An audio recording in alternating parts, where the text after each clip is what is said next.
Hello friends, मैं हूं सन्मय प्रकाश और आप दिख रहे हैं यूट्यूब चैनल सरकारी जॉब न्यूज़। कई इंपॉर्टेंट टॉपिक है इस पूरे वीडियो में, जैसे प्राइम मिनिस्टर नरेंद्र मोदी ने देश के पहले बुलियन एक्सचेंज यानी IIBX का उद्घाटन कहां पर किया है, क्या होता है बुलियन एक्सचेंज, इसके बारे में भी जानेंगे। यूनाइटेड नेशंस के किस मिशन में तैनात 2 जवानों का निधन हो गया अफ्रीकी देश कांगो में, और क्या होता है ये पीस मिशन, और कांगो का मैप भी आपको बताएंगे। भारत रिसर्च एंड डेवलपमेंट पर दुनिया में सबसे कम खर्च करने वाले देशों में से है। तो ये खर्च कितना है? इंडिया इनोवेशन इंडेक्स 2021 में नीति आयोग ने इसके बारे में डिटेल बताया है। किस राज्य में मुख्यमंत्री महतारी न्याय रथ यात्रा शुरू की गई है? चीफ जस्टिस ने अभी हाल ही में एक सभा में कंगारू कोर्ट का जिक्र किया, तो इसका मतलब क्या होता है? किसने मंकी पॉक्स की वैक्सीन बनाने के लिए कंपनियों से आवेदन मांगे हैं?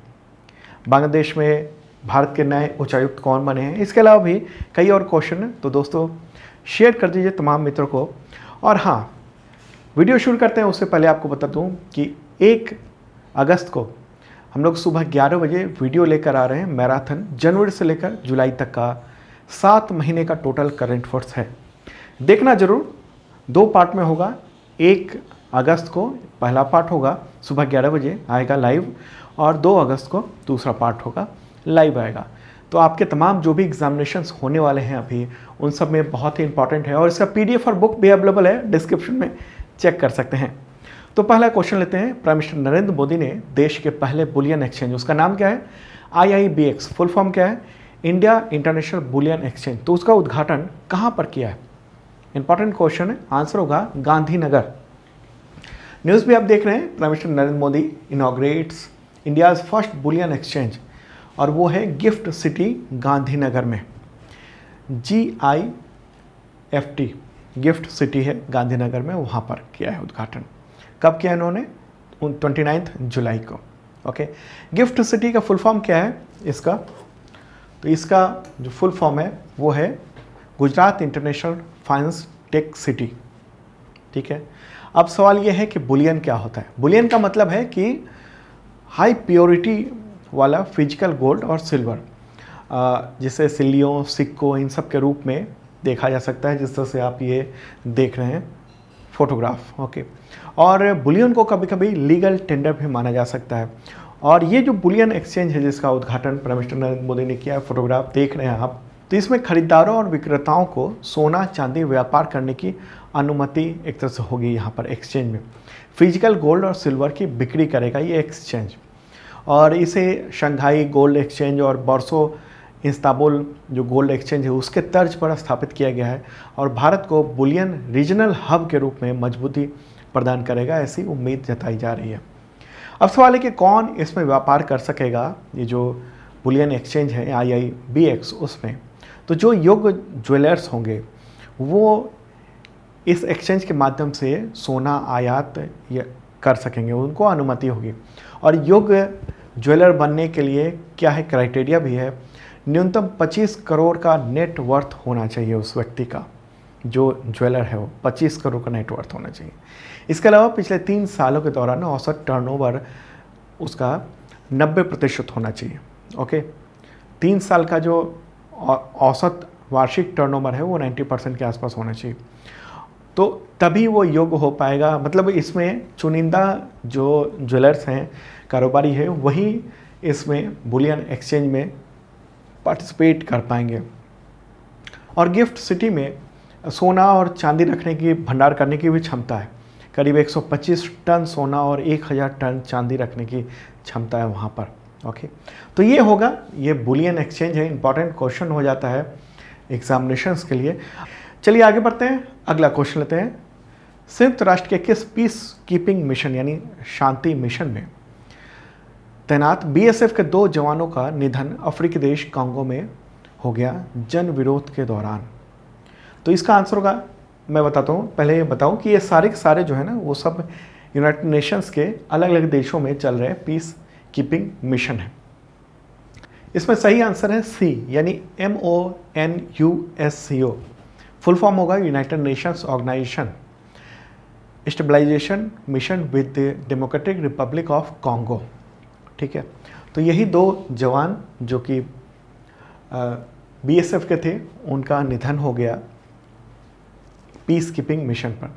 वहाँ पर विरोध प्रदर्शन हुए, उसी में बीएसएफ के जवान शिशुपाल सिंह और सांवला राम विश्नोई, इन दोनों का निधन हो गया 26 जुलाई को। ठीक है, अब कांगो दिखा देते हैं, फिर पीस कीपिंग मिशन के बारे में बताएंगे। तो ये रहा प्यारा भारत, और कांगो जो है वो अफ्रीकी देश है। तो अब अफ्रीका की ओर चलते हैं और देखते हैं कहाँ पर है कांगो। तो ये अफ्रीका देख रहे हैं, उसी के बीचों बीच में लगभग ये है DRC यानी डेमोक्रेटिक रिपब्लिक ऑफ कांगो। ठीक है, तो यहीं पर पीस कीपिंग मिशन के तहत यूनाइटेड नेशंस के शांति सैनिक तैनात हैं, और उस मिशन का नाम क्या है, MONUSCO। तो उसके खिलाफ जनता का प्रदर्शन चल रहा था, और इसमें 5 लोगों की डेथ हो गई उस दौरान, उसमें 2 BSF के जवान शामिल थे। ठीक है, कांगो में लोगों ने संयुक्त राष्ट्र के मिशन पर हमला किया और वहाँ से लूटपाट करने की भी कोशिश की, आग भी लगा दी।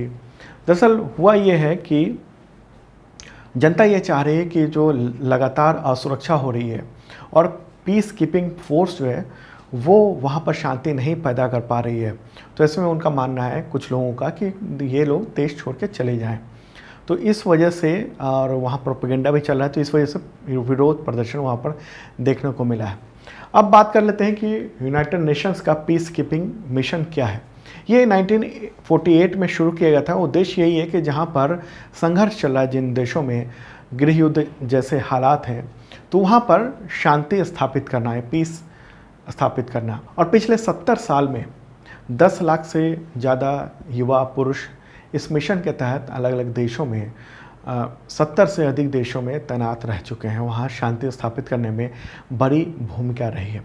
और United Nations peace keeping mission में भारत का सैन्य योगदान बहुत बड़ा है, बड़े देशों में से 2385 भारतीय सैन्य कर्मी और आम आदमी भी वहाँ पर तैनात हैं। सबसे ज़्यादा जवान है रवांडा के, उसके बाद इंडिया का स्थान आता है। ओके, इम्पॉर्टेंट बात ये रही। चलिए आगे बढ़ते हैं, अगला क्वेश्चन लेते हैं। बांग्लादेश में भारत के नए उच्चायुक्त कौन बन गए हैं? आंसर होगा प्रणय कुमार वर्मा। फोटोग्राफ ये रहा। इससे पहले वो वियतनाम में भारत के राजदूत थे। ठीक है, कई जगह, कई दूतावासों पे भारत के वहाँ काम कर चुके हैं, और अब हाई कमिश्नर बने हैं बांग्लादेश में। ठीक है, हाई कमिश्नर क्यों कहते हैं, एम्बेसडर क्यों नहीं कहते हैं बांग्लादेश में? तो देखिए, कॉमनवेल्थ नेशंस हैं, वहाँ पर एक अंडरस्टैंडिंग है कि हम दूतावास नहीं कहेंगे, हम उच्चायोग कहेंगे या हाई कमीशन कहेंगे, और वहाँ जो तैनात होगा जो राजदूत के तौर पर, उसको हम हाई कमिश्नर कहेंगे। तो बांग्लादेश भी उसका मेंबर है, यानी कॉमनवेल्थ नेशंस का, तो इसलिए वहाँ उच्चायोग है, और ये उच्चायुक्त बन गए हैं वर्मा साहब। चलिए अगला क्वेश्चन लेते हैं। उससे पहले आपको इन्फॉर्म कर दूं कि अब तक के टोटल करंट अफेयर्स इस साल का अवेलेबल हो चुका है, डिस्क्रिप्शन में चेक कर लेना, जुलाई तक का, जनवरी से लेकर। तो आप देख सकते हैं, डाउनलोड कर सकते हैं, और इसका बुक भी अवेलेबल हो चुका है। बुक लेने के लिए आप सरकारी जॉब न्यूज़ का ऐप डाउनलोड कर सकते हैं, वहाँ से बुक ऑर्डर कर सकते हैं। और जिन लोगों ने मेंबरशिप लिया हुआ है उनको इस पर 40% छूट भी है बुक्स पे, मात्र 135 रुपये का है अब तक का टोटल करंट अफेयर्स है। और मेंबरशिप 1 ईयर का है। मेंबरशिप लेने से फ़ायदा यही होता है कि आपको 1 साल तक करंट अफेयर्स का PDF मिलता है, weekly, monthly, quarterly, half yearly, every month का जैसे जैसे आता है वैसे वैसे जुड़ता चलाता है। 1 साल तक आपको मिलता है PDF। Okay, weekly mock test होता है एवरी संडे को करंट अफेयर्स का, ताकि आप जान सकें कैसा करंट अफेयर्स है आपका knowledge. Exam based monthly test series भी है, चाहे UPSC हो, SSC हो, रेलवे है, इन सब के एग्जामिनेशंस के, उसमें अलग अलग तरह के सवाल होते हैं करंट अफेयर्स के अलावा भी। ठीक है, 40% डिस्काउंट है बुक्स पे, जैसे कि अभी जो लेटेस्ट बुक आई है उस पर 40% डिस्काउंट मिल जाएगा मेंबर्स को, और फ्री शिपिंग भी होगी बुक्स की। तो देख सकते हो, डिस्क्रिप्शन चेक कर लेना, मेंबरशिप आप सभी के लिए है। और हाँ, आप 1 और 2 अगस्त को जरूर देखना, सुबह 11 बजे मैराथन वीडियो आपके एग्जामिनेशन में बहुत काम आएगा। अगला क्वेश्चन लेते हैं, इंडिया इनोवेशन इंडेक्स 2021, ये 2021 है लेकिन 2022 में जारी हुआ है। तो उसके अनुसार भारत जो है वो रिसर्च एंड डेवलपमेंट में काफ़ी कम खर्च कर रहा है। तो प्रति व्यक्ति GERD यानी ग्रॉस एक्सपेंडिचर ऑन R&D क्या है बताएं। आंसर होगा $43 पर व्यक्ति। प्रति व्यक्ति मात्र इतना ही इंडिया खर्च कर रहा है रिसर्च पर, ठीक है, चाहे प्राइवेट हो सरकारी हो, सबको मिलाकर एक तरह से ये है। और इंडिया इनोवेशन इंडेक्स है, इसके बारे में मैंने अलग अलग राज्यों का पूरा डिटेल इंडेक्सिंग रैंकिंग ये सब बता दिया था पिछले वीडियो में, अगर नहीं देखा तो देख लेना, ठीक है। और तो उसी में से ये आंकड़ा छूट गया था जो कि कितना खर्च कर रहा है R&D पर। इंपॉर्टेंट बात है, चर्चा भी हो रही है इंडिया में इसके बारे में और चिंता भी जताई जा रही है कि इतना कम क्यों खर्चा किया जा रहा है, ठीक है। तो GERD क्या है? ये जो GERD जो देखा आपने ये क्या है? फुल फॉर्म होता है ग्रॉस एक्सपेंडिचर ऑन R&D। ये बिजनेस एंटरप्राइजेज जो और हायर एजुकेशन है, सरकारी संगठन है, प्राइवेट सेक्टर के जो रिसर्च डेवलपमेंट हैं, उन सब का जो खर्च होता है उसको GEDR कहते हैं। तो नीति आयोग ने ये इंडिया इनोवेशन इंडेक्स 2021 जारी किया है अभी जुलाई में ही, और इसके अनुसार वर्ष 2018 में, आंकड़ा 2018 का है इसलिए आप मत सोचना कि मैं पुराना बता रहा हूँ, ठीक है, लेटेस्ट जो है आंकड़ा वो 2018 का है।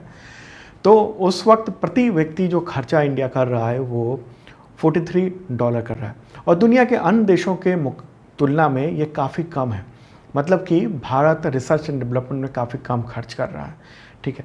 कम खर्च कर रहा है तो मतलब क्या हुआ कि हम नई नई चीज़ों का विकास कम कर पा रहे हैं, ठीक है। हम बाहर से टेक्नोलॉजी लेकर आ रहे हैं। अगर हम ज़्यादा खर्च करेंगे, ज़्यादा इनोवेशन का काम होगा, रिसर्च का काम होगा, तो नई नई चीज़ें हम बनाएंगे। ऐसे में इंडस्ट्री जो है वो उतना ही बेहतर काम कर पाएगी, ठीक है। अगर हम बात करेंगे कि GDP का ओवरऑल कितना खर्चा किया जा रहा है इस मामले में, तो उसमें हमारा यानी इंडिया का जो स्थान है वो 0.65% है टोटल GDP का हम खर्च कर रहे हैं रिसर्च में, ठीक है।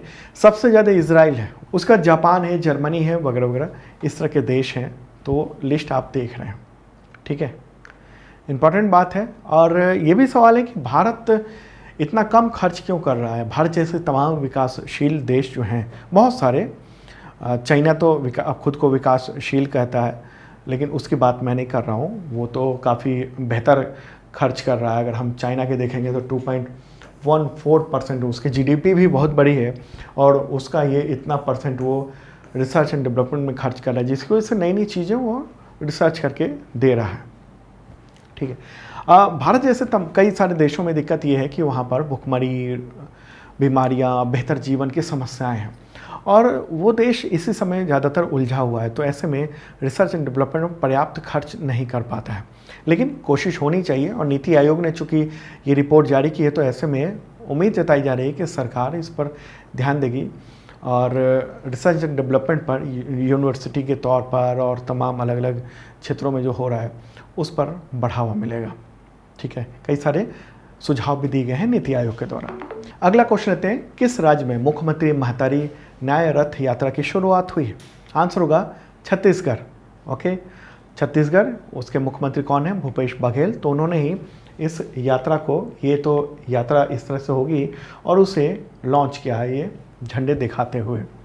राज्य महिला आयोग के माध्यम से ये मुख्यमंत्री महतारी न्याय रथ यात्रा को संचालन किया जाएगा, और इसमें कई सारे संदेश होंगे, शॉर्ट फिल्में दिखाई जाएंगी, ब्रोशर दिए जाएंगे, ताकि लोगों को जानकारी हो सके और महिलाओं को खासतौर पर जानकारी हो सके, उनके जो अधिकार हैं, कानून हैं, उन सब से रिलेटेड कानूनी जानकारी दी जाएगी।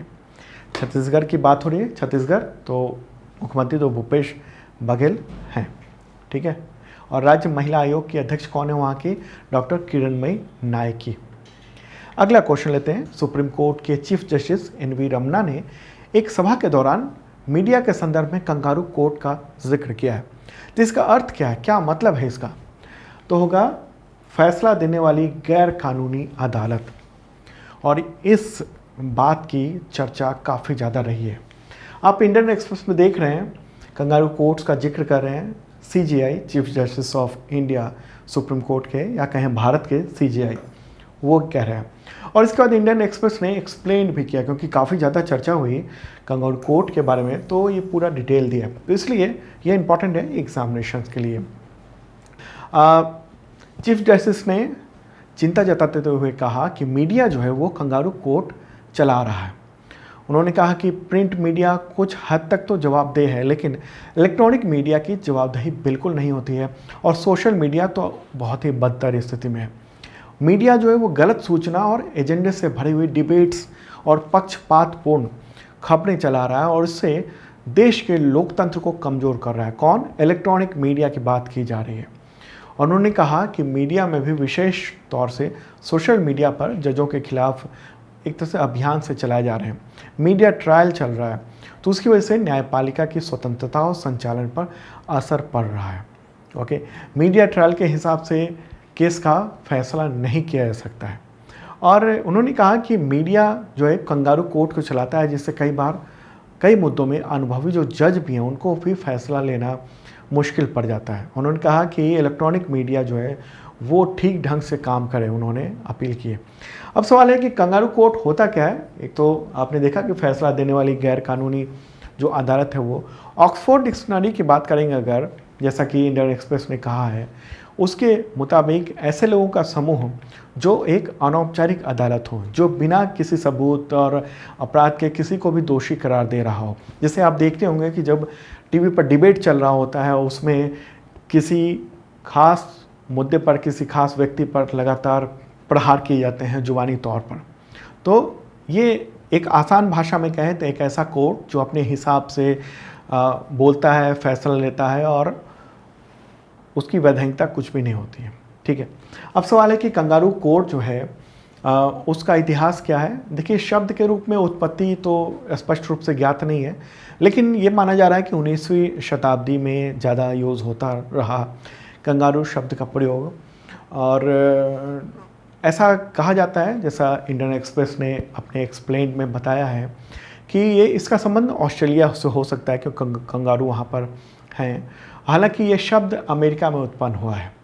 हुआ ये कि अमेरिका के कैलिफोर्निया में 1849 से 1850 के बीच में वहाँ पर बड़े पैमाने पर ये सोने के भंडारों की खोज हुई थी। बात हो रही है 1850 के आसपास की।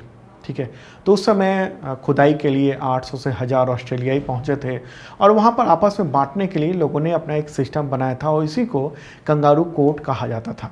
और वो तब से कंगारू कोर्ट जो है वो प्रचलन में चल गया, फैसला देने वाली गैर कानूनी अदालतें। तो खासतौर पर यूपीएससी के एग्जामिनेशन की तैयारी कर रहे हैं जो लोग भी, और इसके अलावा पीसीएस की तैयारी कर रहे हैं अलग अलग राज्यों के, और एसएससी के वाले भी, वो सब उन सब के लिए तो इम्पॉर्टेंट जो भी मैंने बताया। और हाँ, जो भी मैं बता रहा हूँ उन सब का PDF डेली का फ्री होता है, डिस्क्रिप्शन चेक कर लेना। अगला क्वेश्चन लेते हैं, भारत के किस संस्थान ने मंकी पॉक्स की वैक्सीन बनाने के लिए वैक्सीन निर्माता कंपनियों से आवेदन मांगे, इनवाइट किया है आवेदन? आंसर होगा ICMR NIV। न्यूज़ भी आप देख रहे हैं, ICMR invites bids to develop vaccine for monkey pox virus. एक अच्छी बात है। Indian Council of Medical Research, इसके अलावा National Institute of Virology Pune, दोनों ने तो देश में पहली बार ये मंकी पॉक्स की वैक्सीन बनाने के लिए ये काम किया जा रहा है। और ICMR और NIV ने दोनों ने मिलकर, ICMR मैंने बताया आपको Indian Council of Medical research, और NIV का फुल फॉर्म क्या हुआ? नेशनल इंस्टीट्यूट ऑफ वायरोलॉजी, ये पुणे में है।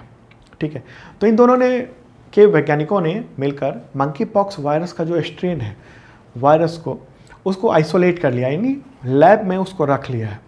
और इस बात की जानकारी जो है हेल्थ मिनिस्ट्री के अधिकारियों ने अभी हाल ही में दी है, जुलाई में है।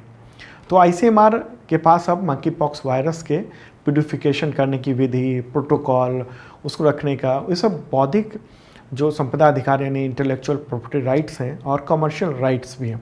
तो अब क्या हुआ है कि ICMR ने मंकी पॉक्स वैक्सीन के लिए तमाम कंपनियों से कहा है कि वो आएँ और ये वैक्सीन का यूज़ कर सकते हैं। आइसोलेट जो वायरस है जिसको लैब में रखा गया है टेस्टिंग के लिए और वैक्सीन बनाने के लिए, तो उसका वो यूज़ कर सकते हैं। तो स्वदेशी वैक्सीन और डायग्नोस्टिक किट जो है उसका निर्माण इंडिया में हो सकेगा। चलिए आगे बढ़ते हैं, अगला क्वेश्चन लेते हैं। विश्व रेंजर दिवस यानी वर्ल्ड रेंजर डे कब मनाया जाता है? आंसर होगा 31 जुलाई को। ये दिवस है ड्यूटी के दौरान मारे गए या घायल हुए जो रेंजर्स हैं उनको याद करने के लिए। रेंजर्स किसको कहते हैं? जो प्रकृति के संरक्षण में काम कर रहे होते हैं, और खासतौर पर वन विभाग में एक पद भी है रेंजर, जो कि जंगल में घूम के वन संपदा और जानवरों की रक्षा करता है। आगे बढ़ते हैं, अगला क्वेश्चन लेते हैं। विश्व मानव तस्करी निरोध दिवस, world day against trafficking in person, कब मनाया जाता है? आंसर होगा 30 जुलाई को। और थीम क्या है 2022 की?